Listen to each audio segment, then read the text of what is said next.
ఎవడో దుబ్బల బుర్రిగాడు ఫోన్ చేసి కోర్టులో బాంబు పెట్టినామంటే ఆగమాగమైండ్రట. లాయర్లు, జడ్జిలు, పోలీసులు, షెప్రాసీలు చేస్తున్న పనులు ఆపి పరుగులు పెట్టిండ్రట. ఏంబటే ఇగో గిట్ల పోలీసులు దిగి బాంబు ఎక్కడున్నదని అంజనమేసి ఎంకులాట మొదలు పెట్టిండ్రట.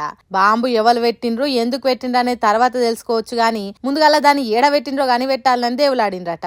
బాంబు వాసన ఉరక చూసే కుక్కలని ఎంట పెట్టుకొని బాంబున్న కాడ కుయ్యి కుయ్యని మొత్తుకునే మిషన్లు పట్టుకొని తిరిగిండ్రట. బండ్లను చెక్ చేసిండ్రు, బాత్రూమ్లు చెక్ చేసిండ్రు, క్యాబిన్ క్యాంటీన్లు, షాంబర్లు, కోఠాలు మొత్తం వడబోసినట్టు చేసిండ్రట.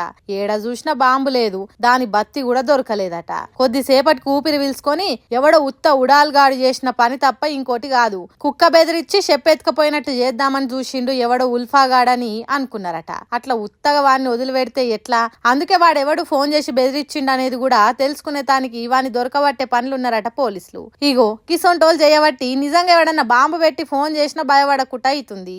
పోలీసార్లు జర వాడెవడో తొందరగా దొరకబట్టి తోడపాశం పెట్టుండ్రి, ఇంకోసారి ఎవ్వలకు ఫోన్ చేయకుండా అని కోరుతున్నారు ప్రతిరోజు కోర్టుకు పోయే జనాలు.